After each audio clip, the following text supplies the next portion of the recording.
Congratulations for taking ownership of your financial plan by tuning into the Federal Employee Financial Planning Podcast, hosted by Mason & Associates, financial advisors with over 3 decades of experience serving you.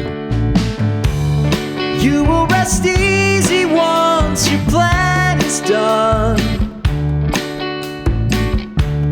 You will see clearly just how you have won. Gone are the times where you'd hope and pray. It's gonna be a bright,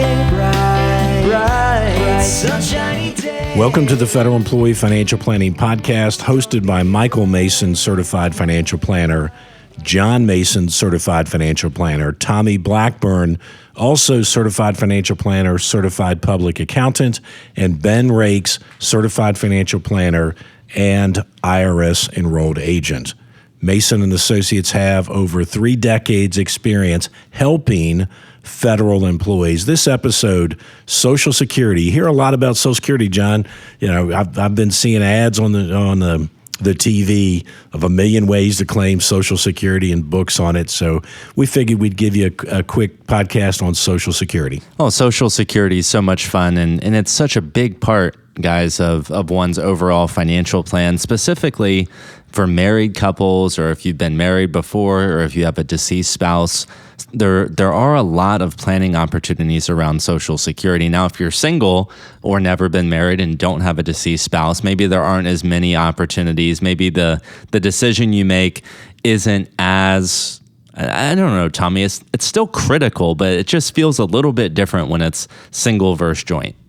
Yeah, I think we're a little more, maybe indifferent is not the right word, but when we have a single person, we don't feel quite as passionately. But when we have a married couple, when we have spouses, we tend to get pretty passionate about the strategy we're going to choose there, because there's just a little bit more oomph to that decision and the importance of it. But, you know, I know we were talking recently, fellas, about the importance of Social Security and how to plan for it. And I think even if you assumed what the average benefit maybe is somewhere between $2,000 and $2,500 for Social Security over somebody's lifetime, I think it's probably easily $500,000 asset that we're talking about there. So it is a critical piece of anybody's plan, and we're hoping to shed some light on it. Well, right before we dive into Social Security, I wanted to say 2 things, because Mike, you introduced Ben Rakes, and we're happy to have him on this episode as well. And you said IRS Enrolled Agent, and anytime those 3 letters IRS comes out, that's a very scary thing. So for our audience, IRS Enrolled Agent is a really neat thing to have on our team at Mason & Associates. It's a tax designation. Ben spent quite a bit of time obtaining that designation. So not only do we have the CPA, we also have Ben, the enrolled agent, with us. So that's really exciting. And then right before we dive in, thank you for listening. Thank you for tuning in as we release these episodes bi-weekly. So welcome back. Update on Mason LLC, Mason & Associates. We have YouTube videos coming. So if you like this content on the Federal Employee Financial Planning Podcast, stay tuned. We have some YouTube videos coming as well that's going to tie into a lot of the similar content that we're doing here. So we're really excited to bring those to you. We also want to remind you that we're financial planners first, and we do this content creation second. And then finally, if you would like to become a new client, if you like what you hear, if you like our style and our flavor, we're Mason & Associates. You can start that new client process by requesting an introductory phone call at masonllc.net. And John, is our promise on that intro call, I believe I've got it right now, is we'll answer the questions you have as well as the questions you didn't know to ask. I think that's our promise and our commitment if you reach out to us. And not only that, you'll be better off after that 15 or 30 minutes than before we had the call. So we're going to add some value. You'll be better off, and we'll answer those questions you didn't know to ask. So Tommy, you hit the nail on the head earlier, and I know, Mike, you have this number. Social Security is a big asset. It could $2,000, $2,500 a month, $500,000, $600,000, $700,000 asset equivalent in a 401k or TSP. Mike, what are those max benefits looking like? Because Tommy gave the average, but these maximum numbers are huge. Yeah, as I look at this, I'm 61, be 62 in August, and I'm planning for well over a $60,000 benefit when I turn mine on at age 70. So I looked today, and the highest benefit you could have if you turn full retirement age, which is 67 this year, is $43,500. And just delaying 3 more years after that with the 8% credits, you can take that up to $55,000. So 3 years from now, you're 67 today. 3 years from now, you delay. It's $55,000. And Tommy, that's only $55,000 if there's no COLAs along the way. Or maybe we should call them COLEs, cost of living increases, because they don't go down, but they only go up with inflation. And over the past 2 years, we've seen that increase by about 15%. So hopefully those inflation rates slow down on us, but safe to say it's gonna be at least 55,000, and probably easily that 60,000 number that you referenced a second ago. And Mike, you just gave us those max benefits at $43,500, at what we call FRA. So FRA stands for full retirement age. For most people listening to this podcast, FRA is going to be 67. If you're maybe a little bit older, I think born before 1960-ish, just double check that, fact check that. Your FRA could have been 66 and 6 months, or 66 even. So for most people, 67 is FRA. 44,000 at FRA, 55,000 at age 70. Really quickly, if we claim that benefit at age 62, which would be the earliest possible time one could claim that benefit, I think that's about 70% of the $43,500 you mentioned earlier. So in that example, we're talking like a $30,000 benefit at age 62, which is Tommy's $2,500 a month on average. So why is this important? Well, 30,000 is like half of 60,000, right? So by claiming this benefit early, instead of having 60,000 for the rest of your life and spouse's life, if you claim early, it's half of that. That's a monumental decision, and we have to know why we're doing it, and we shouldn't be making that decision out of fear. And unfortunately, I think we see a lot of clients that make Social Security decisions out of fear. I sure would have liked to have had an 8% cost of living on 60,000, last year versus 30,000, right? And I know we're going to talk about it, but if that's all you have, like my wife, Bobby, she's going to claim something very close to that. I mean, we could see $120,000 in Social Security income. And we'll talk about the taxation of it, but, a simple statement, if that's all the income we have, we're not paying any tax in Virginia or federal on $120,000 of income. Well, Mike, I love that. And why don't we just go straight into the taxation of Social Security? And I don't know if this is the official rule, but here at Mason & Associates, we call it the 85-37 rule. And what that 85-37 rule means is that at most, 85% of a family's Social Security is subject to federal income tax. That does not mean, Tommy, that they pay 85 cents on the dollar in taxes. What are we saying when 85% is subject to taxability? I think it's a really good point to drive home, because I've definitely had people have the misconception that the tax rate on my Social Security is going to be 85%. Like, this is highway robbery. No, what we're saying is that if we had, let's just say $1,000 of Social Security coming in, depending on the income, other income on our tax return, we could have $850 of it subject to tax. So $850 could be taxable. The other $150 would be tax-free. That's the worst case scenario. And as Mike mentioned, in many states, it's not taxed at all. So we could be anywhere from 0% of it hitting the tax return up to 85%. Then we multiply that by our normal tax rates. So 85% is the maximum that flows through. And guys, we didn't pull this preparing for the episode, but right in the middle of your tax return, if you're looking at IRS 1040, there's 2 boxes for Social Security. One is gross Social Security received, and it's box A. And then when you move across the tax return to the right side, there's another one, and it's box B. And that is gross benefits received is A. Amount subject to tax is box B. So if you're curious how much of your Social Security is flowing through to the tax return, it's going to be the amount in box B.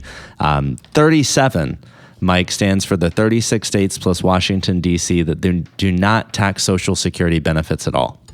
Yeah, so when we're talking about this and we're talking about income tested to determine how much of Social Security flows onto your tax return, just remember we're talking the federal tax return, because it doesn't matter how much you're making in the state of Virginia and these other 36 places. It doesn't matter how much your income is. That Social Security is not going to be part of the state return. John, you mentioned D.C., and so I'm going to take us down that path here and maybe take us a couple of steps back and kind of answer a question I think is on a lot of people's mind probably listening to this podcast is Social Security even going to be around for me? We all talked about how big of an asset it is, how important it is, the maximum benefits, and we can talk about a lot of really fun things about when to claim and how you might be able to maximize your family's benefit if you're divorced or maybe you have a deceased spouse. But maybe we can shed some light on, do we believe this benefit is still going to be around for our clients? Wow, Ben. I mean, that's a really loaded question. And I think all four of us, and we'll throw Ken in for number 5, believe that Social Security will be around. And will it look the same as it looks today? We'd have to say that the answer is emphatically no. It's probably going to look different. Does it look different for Mike at 61, 62 years old than it looks for the three of us in our early 30s? Yeah, I think it looks different, Will 35-year-old John Mason be able to claim Social Security benefits at 62 when my life expectancy is probably 95 or 100? No, I don't think that's really going to be a thing going forward. And then I know, Tommy, there's some other things on your mind too on how we can kind of fix this problem. Well, maybe John can still claim at 62, but if they push the normal retirement age back to 70, maybe you're getting half of your normal benefit. So that's one way they can do it, is by pushing that normal retirement age back. There's plenty of thoughts out there. It's interesting. Social Security, the solutions out there will fix it. It's actually, they know how to fix it. Just nobody wants to deal with it because it's unpopular. But we can raise the tax rate, how much we contribute into Social Security. So right now, that's 6.2% for the employee and 6.2% for the employer. In addition, we can remove the cap. As we were prepping for this, we figured the current wage base, how much, once you get to $160,000 in 2023 of wages, you stop paying Social Security. They could remove that. And I know there's been proposals that say, hey, once we stop at 160, for example, but then when we get back to 400,000, we start paying Social Security taxes again. That's one of them. Another is we talked about the COLI earlier. There have been proposals out there to change how that cost of living adjustment is calculated, so they could water that down.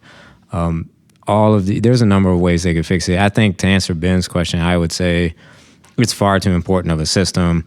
I think last we looked, there was over 60 million people in this country drawing Social Security. It is really hard for me to see. It's just a pillar of our retirement system. It's hard to see that going completely away. Does it look different in the future? Probably. It's the single largest line item in the budget. And I would say to you that we want to move on from this. I would say to you that the biggest threat to the solvency of Social Security is the Social Security Fairness Act that 250 members of Congress have signed on to. So on one hand, they're going to raise the revenue, by raising the wage base. On the other hand, they're going to give benefits to people that don't deserve them. So keep an eye out for the Social Security wage base. Let's talk about some claiming strategies, one or two that still exist, as we dive into more in-depth things we can control. Well, you can't you can't just throw out Social Security Fairness Act and act like we're not going to talk about that at all. So the Social Security Fairness Act, Mike, as you mentioned specifically, is government pension offset and windfall elimination provision and how all that works. So if our audience is listening to this, we have other episodes where we specifically talk about Social Security Fairness Act, government pension offset, and windfall elimination provision.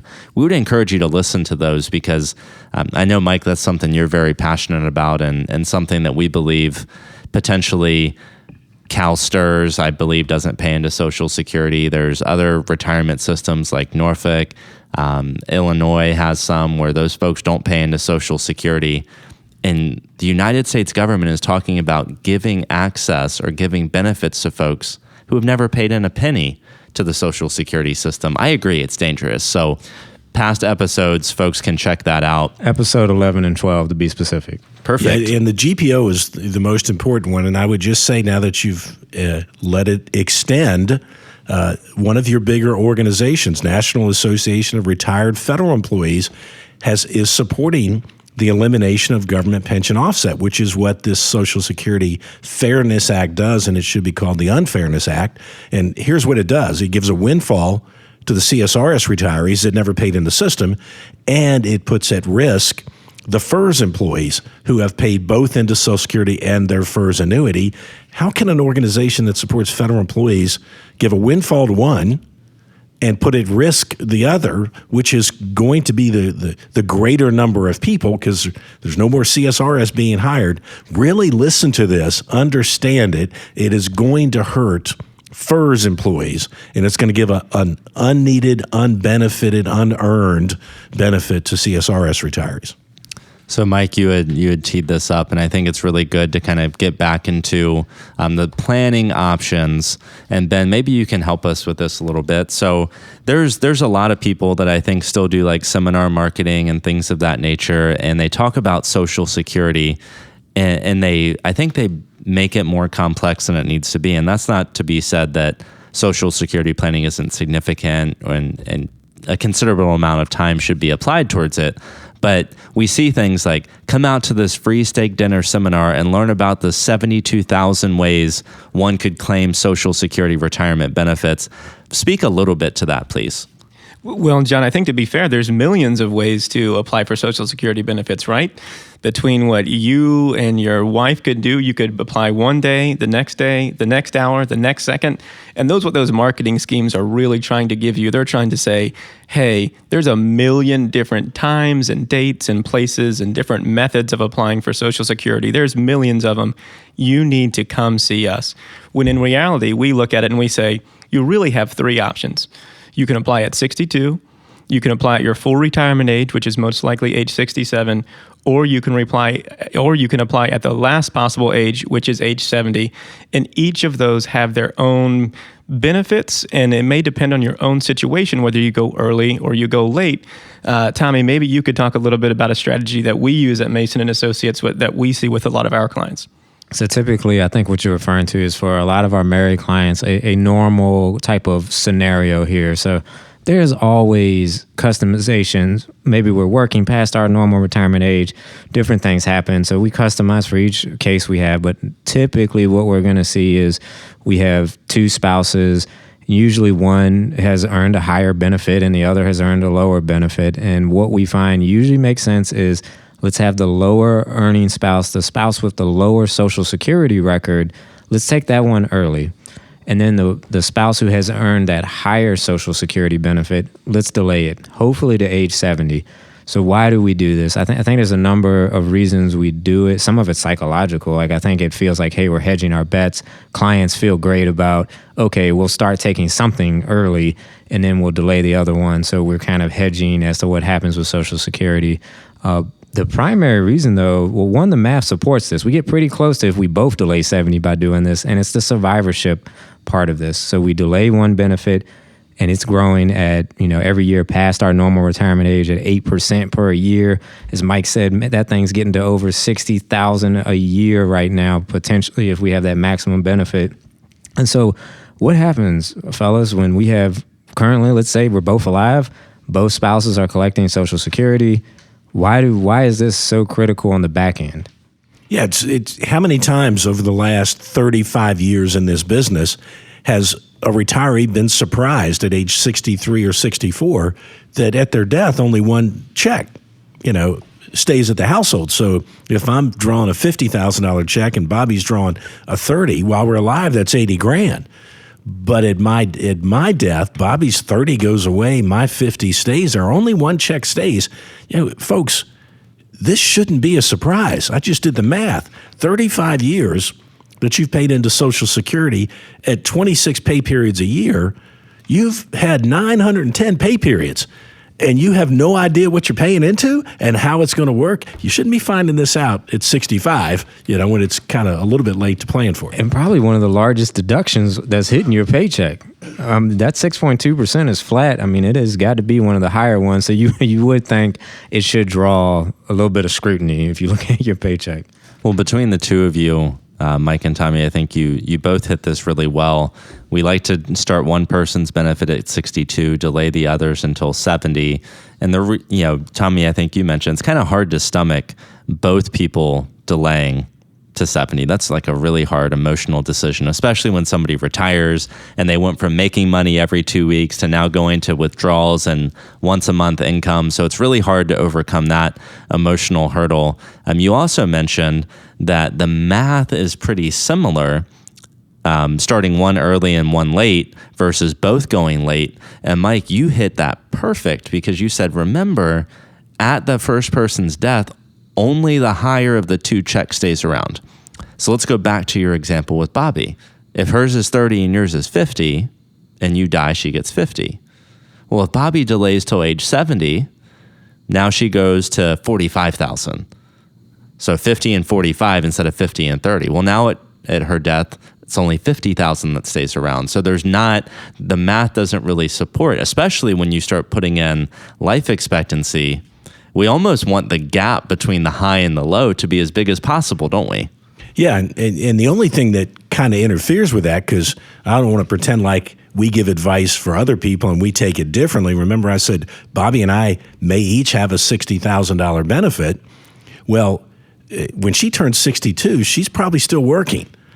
So, and she's chief operating officer at Mason and Associates. So if she's still working, we may not be, we can't turn her income on because she's going to give it all back, which is another piece we want to talk about. So maybe she retires at 64, 65, and that's when we look at this strategy of she turns hers on and I continue to delay. Well, fellas, remember, and our audience needs to hear this loud and clear, and I know it's something that we mention to our clients all the time when we talk about delaying Social Security, is just because we're delaying that benefit does not mean that your retirement is going to be worse.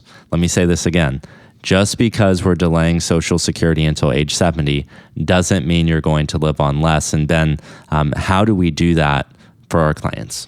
Normally, if we're delaying Social Security as part of going through our financial plan, let's say that your Social Security would pay you $2,500 a month. And we're telling you, hey, you go to Mason Associates. They said, Tommy and John said that I'm supposed to delay that $2,500 a month. I'm going to be eating ramen. What am I supposed to do? No, that is not what we mean at all. What we mean is that $2,500 a month that was coming from Social Security, we're going to take that from somewhere else. Maybe you have an IRA, or maybe you have a TSP, or a joint taxable account, or some cash. At that point, we're going to say, what is the most tax efficient place to pull these other income streams from? And then when it's time to turn on Social Security, we might actually turn that other income stream off. So it's not about delaying Social Security and delaying gratification and delaying getting to take those vacations and trips that you want. It's actually about maximizing all those things. But we just have to help you figure out what do I do first? And it's really scary because not many people want to take double withdrawals for 6, 7, 8 years as they're delaying that benefit. But the math is pretty clear when you assume average life expectancies that it works out. And it doesn't get more fiduciary of putting your client's interests ahead of your own in these examples, right? So our advice is usually counter to our own interests. This is a classic example. Hey, you should delay Social Security so that we can take higher distributions from your investments to supplement your lifestyle so that you can still live that fulfilling life. That lowers our compensation, but we give this advice all the time. And then we may take it a step further and say, hey, how about we do a Roth conversion because we have a better tax window to plan in right now? Well, that probably lowered the assets that we're managing as well. But that's what a real fiduciary would do. The easy thing, the self-serving thing would say, take your Social Security in full as fast as you can and just don't, leave your investments alone. The best financial plans, I've been doing this 36 years, and the people that are most prepared for retirement are the ones that think about it in advance. They give up something today for something more in the future, right? We give up into our 401k as much as we can for something better in the future. But I've learned, guys, over time, and you've heard me say this a bunch, I guarantee you, as you're doing this math and you're thinking, I'm delaying until age 70, what if I don't live to that magic break-even point? So here's my common sense answer to that. If you and your spouse both die before you've reached that magic point, I can tell you that you're not going to be floating up to heaven, kicking each other in the butt, for taking Social Security delayed. But if you're alive at age 90 and you took it at age 62, you might be, if you can still get your foot off the ground, kicking each other in the butt for taking it early. Well, guys, let's break. Let's do another episode on Social Security because I know we have more to talk about. So we're going to end this episode. This was effectively Social Security Part 1. I don't know how many other ones we may uncover as we record more, but stay tuned. More episodes on Social Security to be released in the future. Thank you for being a part of our show. Thank you for tuning in to another episode of the Federal Employee Financial Planning Podcast. We're Mason & Associates, masonllc.net.